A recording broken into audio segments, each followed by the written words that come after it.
Welcome to Not My Mukbang, the podcast. Hi, the podcast. I am Ayesha, and I am with I'm the lovely Skye. Hi. Nice to see y'all again.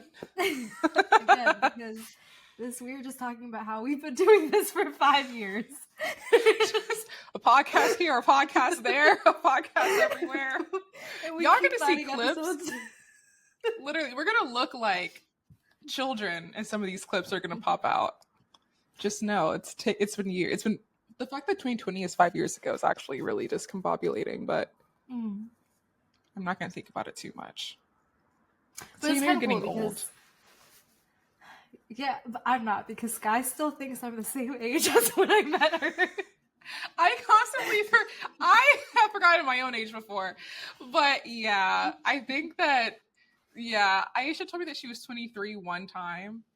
And then I was just convinced for years that was the only age that she truly ever was. If anyone asked me about her, I'd be like, my friend's coming.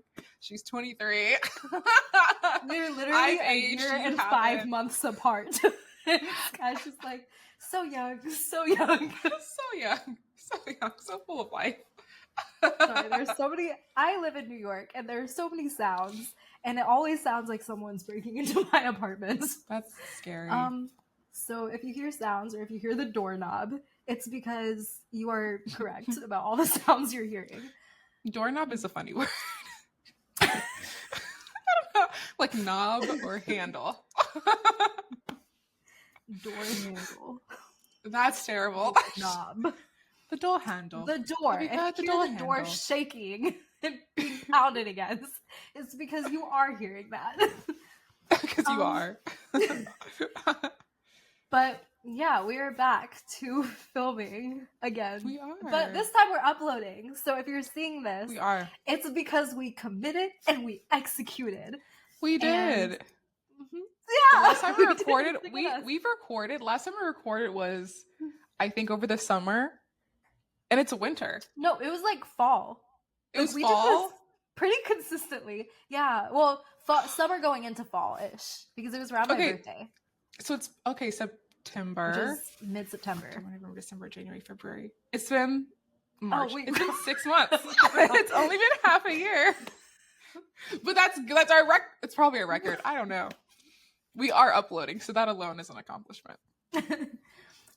We are using our phones as our microphones because they're the best. So it's really cool. Just so you know, we're not on our phones. We're not recording ourselves. Recording. We're not. This is we our have PCS a real podcast platform. The whole episode is us both recording from our phones. Oh my goodness, that'd be so funny. I should have put cuticle cream on my fingers beforehand. I will say, as good as your camera is, I can't see your cuticles. That's so nice. Yeah. Anyway, well, Skye and I were talking about how we are learning to stay grounded in our own energies and hold boundaries energetically and just, protect that peace, and have been thinking a lot about authenticity and maintaining that space of being genuine and honoring our own authenticity and what that means, but also coming up against, at least for me, coming up against all the factors in the world that are promoting the lack of authenticity and their systems, industry structures that really limit that space. And then also one thing I was thinking about that I wanted to touch on at some point is also just vocalizing and expressing what is authenticity, because in the West, authenticity is the word, but I'm it's so used and to an extent overused, and I feel it's drifting away from what it even means to some extent. I don't even understand how it's being used sometimes. So yeah, everything related to authenticity and staying in your own and doing what you got to do in life, but maintaining those boundaries to make sure that you're not giving more of yourself or doing anything that's compromising your own space and energy. And then do you want to add anything? I'd love to. that I had to clear my throat. I didn't know how to. No, I'm excited to talk about this. I feel like it's something that it's weird. I don't know what it is about my life experience, but I think when you're like a kid and you're around, like in high school and all these groups, all these people, you prioritize finding who you are and staying connected in that. And I think in college, I did not feel like anything was encroaching on my space at all. And for a good chunk of like early work years, I felt the same, but I'm hitting a point now where I do feel like everything is. I'm getting deeper into like corporate America, which is fine. It's fine. And it's not like the companies I've ever really worked at. It's just like the world, the realm of itself, whatever industry it is, where there's just a lot of voices and a lot of expectations of just like what's normal and what we do. I think coming into these spaces as like a young woman, my normal is different than these people's normals because they are older than me by decades. They've been doing this stuff longer than me for decades. They've kind of established some agreements amongst themselves, like what is okay and what we are all consenting to. That is like beyond my generation and then even further beyond me. And so it's odd being in a space where networking is a big part of just professional life. And I think that's a beautiful thing when you network with people that you care about and you like and you love. But there's still a certain level of boundaries that like I keep in my own personal life that just aren't exactly the norm, whether that's how um physically comfortable people are with you or what people feel is appropriate to talk about around you or comments that they can make. But I'm like, the men in my life don't say these things because they know not to, huh? Or hopefully they never do with anybody. So it's odd being in a space where I can't control who I'm around all of the time, but I still have to, like, I don't want to shut down my heart space to be in these rooms with people. Like, their intentions aren't like evil, but it's personality types that I wouldn't always welcome into my space if I had any control over it. And I think I've had a lot of control over my personal space for a very, very long time. Like a very long time. Whereas like now it's like I kind of have to talk to people. And that's fine because I love people, but also people are really weird. They're just like weird. They're just not, they're weird to me. They're fine, but they're weird. It's just not the most like cohesive interactions always. Um yeah, I've been trying to ground in that and like find my balance. Because the advice is always so different from everybody. I'm trying to like not listen to everyone and just do what feels actually right. And if that means ignoring everybody, then that's what it means. Or picking and choosing or whatever. But it's like hearing that inner voice because I might not want to walk the same journey that the other people around me have. I'm not built for that life. And that's okay. Yeah, I always love how you acknowledge that. Like you're like, this is not what I'm going to be doing forever, and it's just day by day figuring out how to make sure that you're not compromising or like sacrificing yourself, but also not giving in to where you don't need to give in. Like I think there's just so much norm around that the corporate world is one I have not been a part of. All my work stuff is like art related. Which is like its own weird industry. That actually scares me more. It's so weird. But like, I mean, every industry shares that common denominator of having things that are strange and power imbalances that are just accepted. And not even like these are the things you need to do to get ahead, but just like that sense of accepting that like it's okay to wear a mask, and like to some extent you need to mask yourself and you need to like put this fake persona on for the sake of having this certain presentation that like fits whatever environment or like whatever it is. It's just, I think regardless of what industry you're in, there is just a lot of normalizing behaviors and interactions that cross cross individual boundaries, but also like don't give room for people to even understand like, okay, what is a norm for me, or like what would I want to be a norm? Because Yeah. when you're kind of like having to adhere to certain values or like expectations or just interactions and ways of communicating and like building relationships, then it doesn't give you the space to really question that. And like if you do know, it doesn't really give you the space to actually sit in what is you, because you're like in this environment that is catered to Yeah. something else that's very anti what it is that you bring It's funny. specifically. I so many thoughts came up when you said that, but one that I'm like, this is the one to talk about.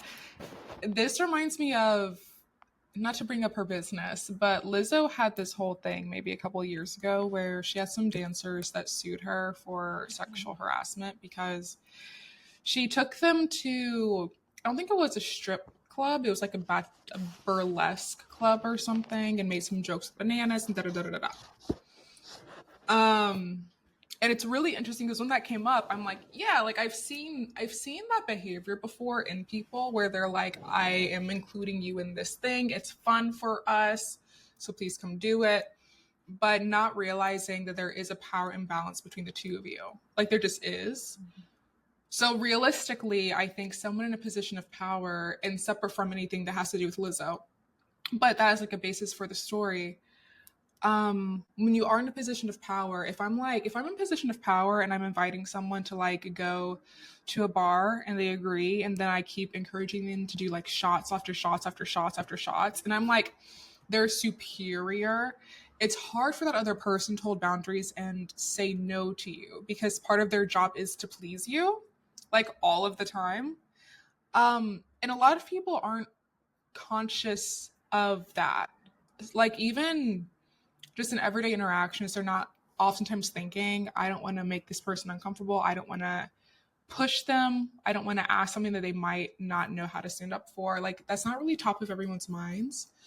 But that's a really, really big thing that I think is probably way more, like maybe not more, but very present in art spaces because people gain power and influence very quickly with no real training and preparation for it. And so out of nowhere, you're like wealthy and powerful and all this stuff, and you're not realizing that the world around you has shifted. Like none of these people relate to you the same. Like the girls that knew you when you were in high school, they do not relate to you the same. You now have power over all of these people. And so you either have to surround yourself with new people or just be very, very conscious what you're asking of others. And that's something that I feel like, I don't know, maybe like HR should sit down with people in power more and hold their hands through that or something. I don't really know it. I don't know what HR does. I think I don't know. I don't know if that's their job. I don't know if that's, I don't want to put this onto HR if it's not for them. Maybe someone else comes in and they do that. But it's like just this like training of, it's like so many things in life where we don't talk about it, so we can't actually find a solution for it.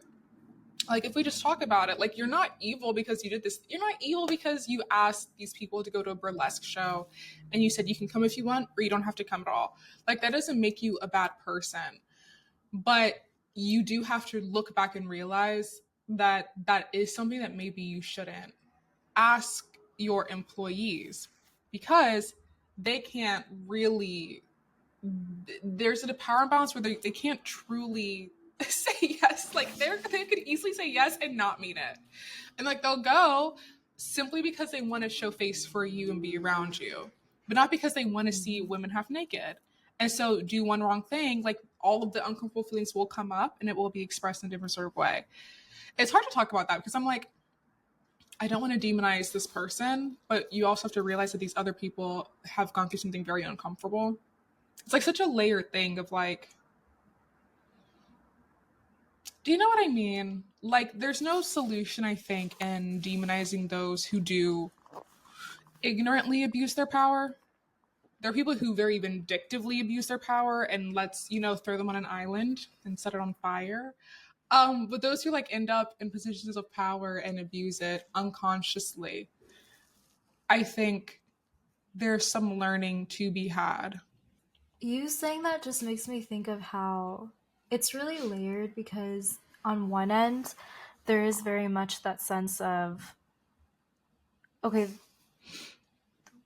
in art spaces or like a performance, for example, or like with the whole Lizzo example, she clearly has a more of a platform than other people who are on stage with her. You're going to see Lizzo, if that makes sense.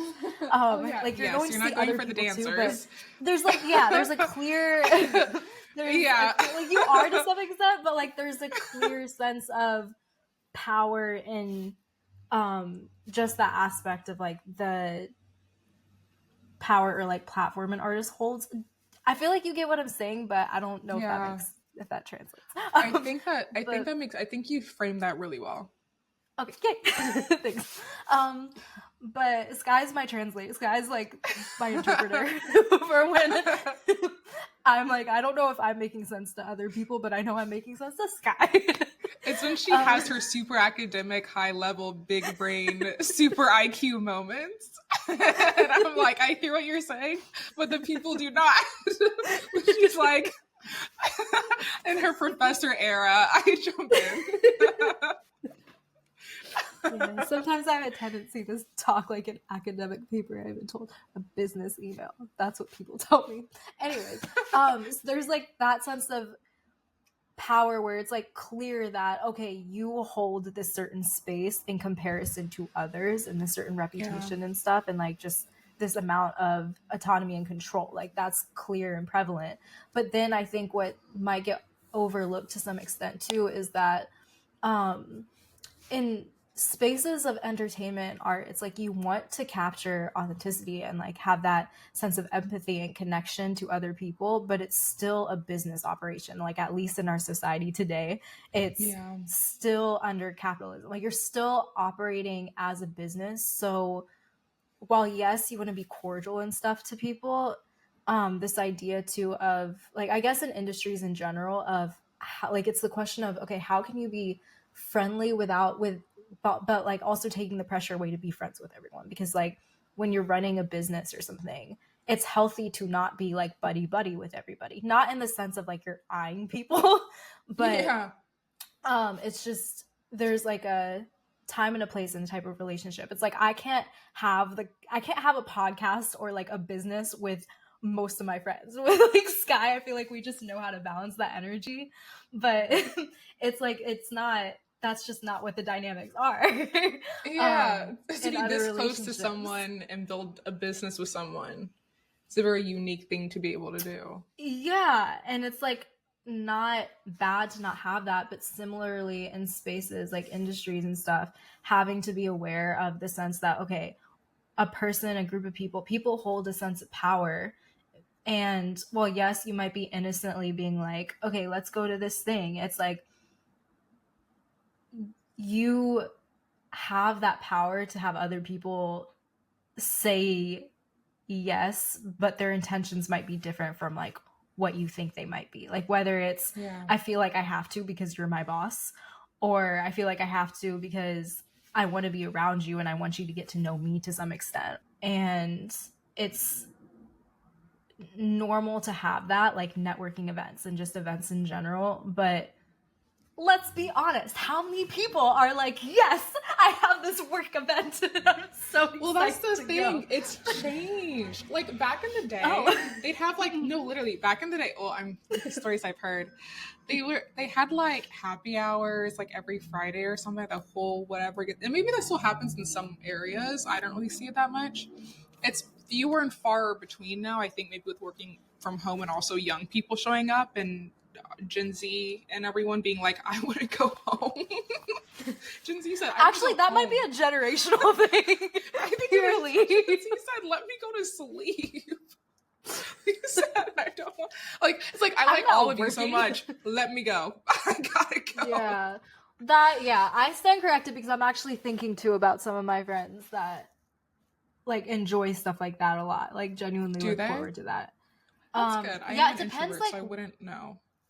But I feel like it depends because I don't know about big networking events, but it's like you know, a handful of people. Like, I think that's normal. You have like your handful of people Yeah. from work and stuff, and then the ones I'm thinking of just happen to work at like very, very small places. I'm going on a That tangent. is I'm just normal. thinking No, out you're loud. right though. No, you're like smaller businesses are like they are family vibes. Yeah. Like smaller businesses, especially like founder owned, tiny, y'all become very, very close. And it is a different dynamic than an overall corporate thing. But there are Yeah, similar things you have to like be conscious of. But it is like I, y'all gonna yeah, get real close the for a way, small yeah, business. the way you just framed that made me realize. I think what I'm trying to say is that, like having set standards or expectations, like approaching a big corporation the same way as you would like a little tiny business, or not little tiny, but like a business with very few people, is very different. Like, it's just not Yeah. trying to build that family relationship with a corporation that has offices globally. It is, you need to approach that differently, and the intentions are going to be different because it's like people trying to climb the ladder, or oh yeah, they're gonna try and or use just you like at it, like it or like feeds this narrative and just puts like it, having these events and stuff, or like happy hour every Friday. This is me just being anti the system, but it just normalizes that exposure, I feel like, and feeds the system, and like re-emphasizes the fact that it's like, no, this is your life. Like, you're not getting paid for yeah. this. This is just like for you to socialize with work and business, and like remember that you can take it with you outside work. Like, keep it on your mind. It's also your fun. It's not just work. Yeah. It's your fun too. It's your social hour. It's like all of this. Like, it's just Yeah. making your whole world and your bubble about this, and it's terrifying. Like, I'm happy I'm not in it, but watching my parents, watching people around me, I'm like, that's scary. This is your entire life. Like, your entire life. Do you ever wonder if it's different though for people who are not creatives? Because it's like I think it is different though, because like, I mean, even just talking to my dad about it, like, it seems different, but I don't know how much of it is just an exposure thing too. I don't know. Where my head goes is how like because this was like a weird transition when you go from college to you graduate and you're working a normal job. And the thing for me that's weird is that you don't have homework anymore. But when you're creative, you immediately create homework for yourself. Like it's not that you don't have homework anymore. Now your homework is your poetry or your podcast or your music or choreographing something. Like you're always working on building a project. And so for us, when you're at work for 8 hours and they're asking 3 hours on top of that because they can, that's eating into our time to work on our projects that also those give us passion. They feed life into us. Whereas people who aren't creatives, like if they leave their job, they go home and they just hang out. They grab a beer, they play a video game, they go for a walk, like maybe they work out, maybe they cook, like they live their lives, which is beautiful. But it's not like they have another project that they're feeding into unless they have like kids. Like kids are the ultimate I don't call them a project, like the ultimate like thing that, you feed into that gives you life, right? So I think that happens when you have kids. You're like, let me go feed into my children. I can speak for all parents. But like we have something else we want to give our time to that takes up a lot of time, like building something creative, however it is that manifests, whereas they don't really. So maybe they like find most of their self-worth and passion, not everyone, but probably for some people at least, they find most of their self-worth out of how they perform at work and how much they can get promoted and how much they can make and how far they can go in that lens. Some people are probably just chilling. I don't know. That makes sense. I appreciate that. Sometimes I need to remember, I'm like, perspective. Different But yeah, lives, different, yeah, just like, yeah, yeah. I feel like that brings us back to the authenticity thing and grounding into ourselves because there's so much stuff that I think will rub us the wrong way and not feel right and like something that we shouldn't experience ever again. Whereas others are like, no, this is fine. This is good. This is good. Like, one of my things is I don't like being called pet names in workspaces by literally anyone. Like, I don't care if you're an older gentleman or a young woman who's like in their 20s. Yes, yes. Question: what pet names do they call people in corporate spaces? Like, what do you mean? People just like to call people. It depends on the person. Like, what? It depends on the person. Just off the top of my head, just making these up entirely. They'll call. Let me think. Maybe like sweetheart or honey, or cutie, or mama, or yeah. So there's a range from. Wait, pause. There's a range between older men and young women. They each have their own. Like, it actually gets crazier from young women. And I'm like, y'all do you. Y'all do you. Talk to each other that way. Have a great time. Just not me. I just don't like it. Also, probably a number of people don't like it. But I can only really speak for myself. Yeah, please no. No, don't do that. Because also, no one calls me pet names. My mom might call me sweetheart. Might. That's my government name. Besides that, like, it just jars me. I'm like, ooh, where am I? So I don't like it. Yeah. Again, it's like that.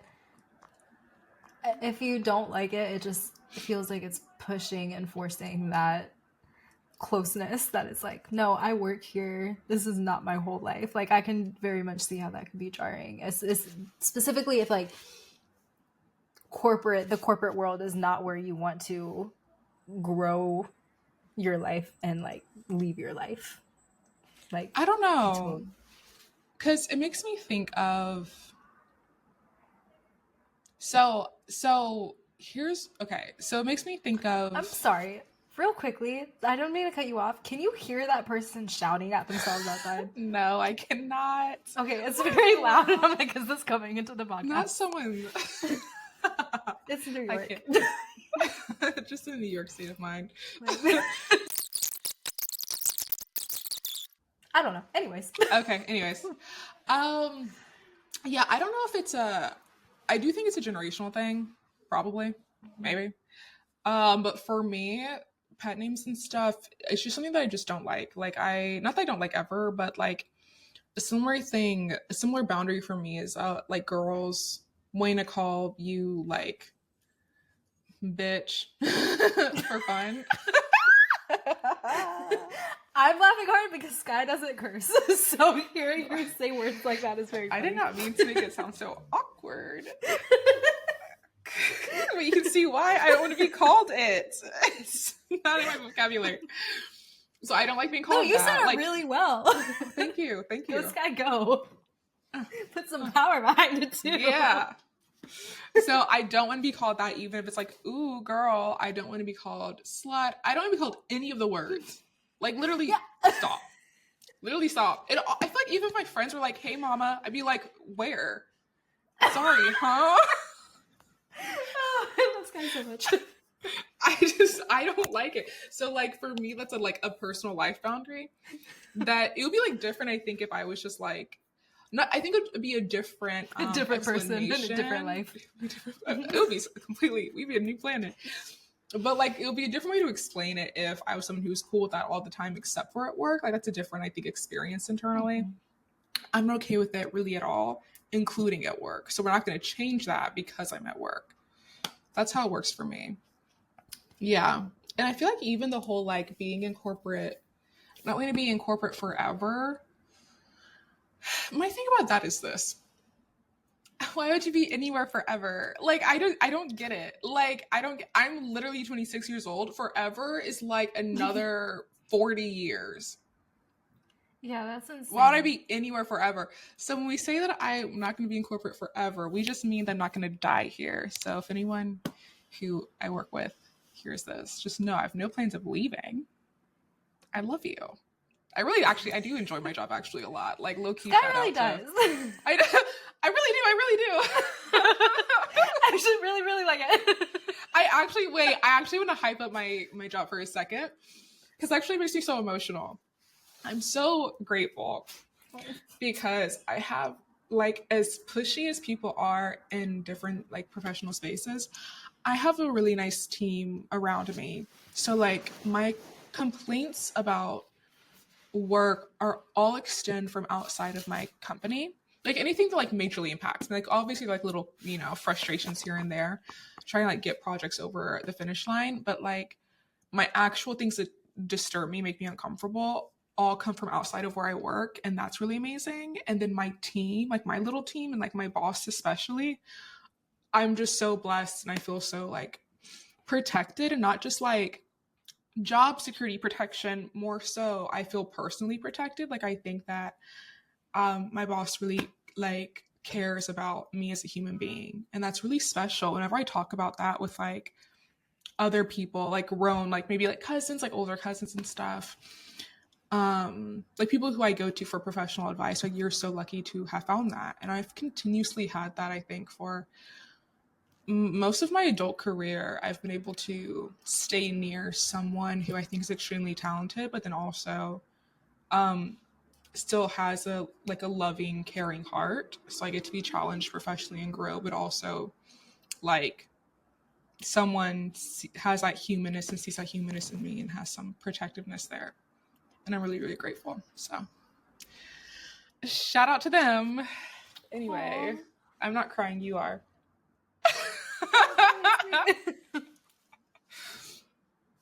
Oh, like So don't fire me. Anyway. She really does love her job though. Like that is one thing. Is Skye can see like the corporate industry in general as like a big picture thing. And then she can see her job in like that big picture too and see it as a positive. Like it yeah. I feel like that's us for a lot of things. Don't fire her. Don't fire me. She's not leaving. I'm not leaving. I'm doing my best. I work really hard. I really care. She does. When I was campaigning for my my job. No, but I think that I was watching an older podcast of ours. I was watching some clips, and we were like talking about men, and we're doing that thing where we're saying like it's not all men. It's just enough. It's a problem. I think we do a good job of like seeing those two things at once, whether it's like corporate America. We're not talking about every human being ever. It's just there's enough of an issue here to cause concern. And not just corporate America, but power dynamics and power imbalances. There's enough to cause concern with people in power to form a discussion. I mean, like we all see the news. We all see oftentimes some rich man had an island somewhere, or a basement, or a party where a bunch of stuff was happening, and we're all just like, well, we knew that guy. We listened to him for a decade or 30 decades. Like we're like, we knew all about that guy. I saw all of his movies. And so that happens enough. We should probably start talking about what happens to people once you gain that level of like power and influence. And it's one of those things I think that we keep top of mind just because we can imagine a world where we have power and influence, and there's a deep level of like intention and thoughtfulness to put into that. Responsibility. That's the word. Yeah.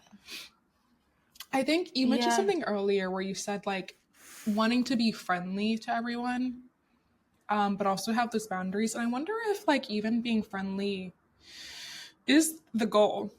Like I think it's how we define stuff. Like I just feel like sometimes there's that expectation or like that push to like, of course, like it makes sense if you're going to be in an environment and when you get a job, like they're not expecting you to quit after 3 weeks. Like they're expecting you to be there for a while. So it's like normal for this push in a business, a corporation, like an industry to be like, okay, get to know these people to an extent. But I think it's important to I'm glad you like called out using the word friendly, because I don't even think it's like anyone's intention or like the big industries to push this friendliness necessarily. It would make sense for that to be part of the intention. Like it's not, be mean to people. But sometimes I guess, feel like, I know, like the military, they're like bully them. Well, I can't speak. Like the videos of like the military, they're like True. Kind but of like there's also break people down to build them up. So yeah, it's kind but of I being think mean like on purpose. yeah, but I feel like amongst your peers or like people who are equal to you, like if you're in an environment and there are people like of the same status and stuff, it's like you want. I don't know. I can't speak for Well, everyone no, you're actually, right. but Okay, so I agree. I just think that some people have like unkindness in their heart. They just don't think that it's going to be perceived. Like, I think the goal is for everyone to like you for most people, but not particularly to like everyone. I think that like people want you to think that you like that them. Yeah. yeah, I didn't like that. I Like, just they're snapped and like, tried something else out. hmm? No, I said I didn't like that. I just snapped and pointed. I'm like I was trying something out. I kind of liked it. I was like, yeah, say something. But no, I really like that point because there is that sense of, how can I get you guys to like me? Knowing that it's not my goal to like everyone. Because a lot of times, like spaces are entered and it's like, I already dislike everyone here because I don't want to be here. And He said, I don't want to be here. I don't like none of y'all. That's like a toddler who got dragged out the house. Like, you guys are all my ops. Like, unless you have what I want. No, but yeah, I was like, you summed life up perfectly. It's wild because I'm like, I don't mind if someone doesn't like me, but I'd love it if it was done out loud into my face and we all knew about it. We all know that person there doesn't like me. Okay. We'll keep some space. Like, I don't mind if we can all just establish, hey, that girl doesn't like me. That's fine. Yeah. I don't like when you're trying to convince everyone else that you do like me and I know that you don't. And then I ask you, and you're like, no, it's fine. And I'm like, then why are you being so mean to me? Yeah. Why are you trying to cut me down? Oh, it's like normal to have people who are going to like you and dislike you. I said it's normal and then you kept talking and I want to clarify it is not normal to dislike Skye. But it is normal to have like, dislike in the world. But yeah, I think that just goes back to that point though of trying to keep this facade or like this sense of we're all a part of a family and like we're all in this together. This is work. We're on the same team. Toxic family. It's like there's like be honest and talk with yourself at the very least about why you dislike dislike certain things. And like I mean at the end of the day too, I'm trying to think of how to say this and not be super cheesy, but in environments and the entertainment industry, the corporate world, like whatever, you have a push for showing up as yourself, but not. It's like show up as yourself, but don't like if it's beyond these parameters and these norms of like this is how you can show up as yourself, and if it falls beyond that, like stick to these things. It's like okay, like to some extent, I'm not trying to be like who I am in every environment also shifts. Like how I show up to a family event is different to how I show up to a friend gathering. It's not that there's a part of me that's not real. It's just like, no, I just have different sides. And certain things get, like come out. And yeah, no, simultaneously, like I think what I was just getting at without trying to sound cheesy is if we're going to I don't like how this sounds. I'm like, help me not be cheesy about cheesy. This. But, it like just the push to show up as yourself. Like if we're going to play the disliking game and stuff like that, it's better to be disliked for who you actually are than disliked for a front that people aren't able to really even see past because you're not really giving them the opportunity to really see who you are. And it's so interesting. It shows. Oh, go ahead. Please continue. No, you go. That was a beautiful dialogue. Authenticity in spaces that normalize the sense of showing up as the ideal version that's mapped out in people's heads, or like what you're supposed to be portrayed as or how you're supposed to show up.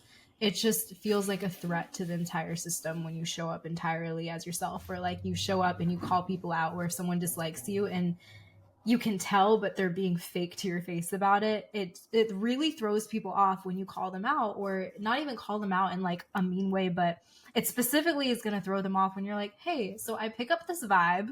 Can we talk about this? Because that's polite, but that's direct and that's real. Yeah. And it's like that stuff really throws people off, because it's not, it's like showing up authentically, showing up as you real, but maintaining that sense of empathy and like showing up in a way that's still empathetic, that is very direct and like honors yourself but also honors another person, isn't something that is normalized in spaces, because you're challenging something, but it's not out of you're threatening, or it's not out of like an intention to threaten or an intention to like oppress or an intention to just put someone down. It's like, no, you're challenging this because you're just being real about it, and you're still like just giving someone the space to be seen, and that's strange and off-putting in spaces that don't have that as a foundation. It's odd it's odd because I know that is strange and off-putting. It's always so surprising to me because I feel like that just seems like the logical first step is let's talk about this. But it really does make people feel like backed into a, not always backed into a corner, but it's very like abnormal to experience that, which is really strange to conceptualize. I wonder, I like what you said about when you show up authentically, it can kind of like push the right people away. I think that's a really beautiful way to show up just in life. And I think I can see that very much, I think, in probably artistic spaces or being like the leader, like you're creating something yourself. Like maybe like the someone who's at the top of something corporate or businessy or whatever. But like when it comes to being a lower level player, it almost seems like a protection tactic to not let people in and not let them really see who you are when you're keeping that distance between yourself and your work. When your work is your life, showing up authentically makes sense to like get rid of the, but when your work isn't your life, not showing up. Well, I don't want, okay, so with that one, I'm not saying show up. I don't know why I moved this thing. I'm just moving stuff. I just moved something on the ground for no reason. But showing up, that really threw off my thought process. So I'm going to end that thought process there. I don't remember. I was gonna say your nails look really cute, because when you got distracted, I got distracted, and then I was looking at your nails, and then I was like, wait, your whole fit matches. Like, everything is so cute. Oh, thank you. Oh, that's so nice. I've been enjoying these.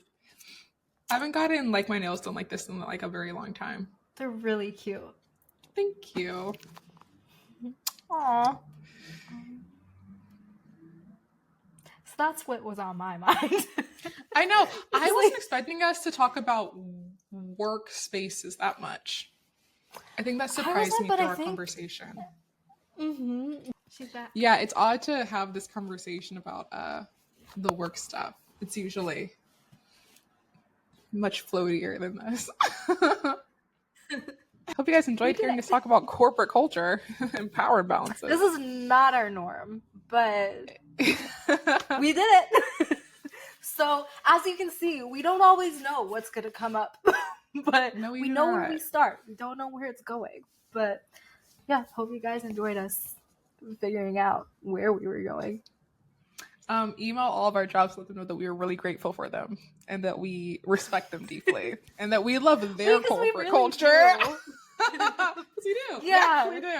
Yeah, I think like just to in conclusion, it's helpful to have spaces that you like, because when they're different from the other spaces that are in the same world, it really highlights like what is, when you go into other spaces, it highlights like, dang, I haven't really, this is great, but we need to do work as like a whole industry. It does. So yeah, very grateful, and very grateful to have jobs, because the market is I keep hearing about the market, the darn market.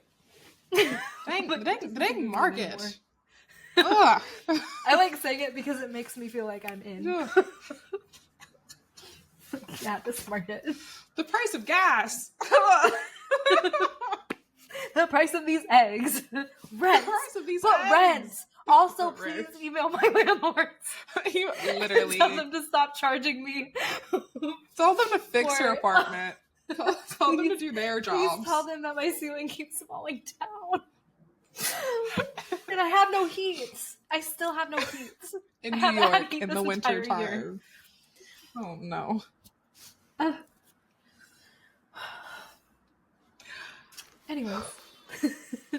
Anyways, bye. Thanks for listening. Bye. Thank you.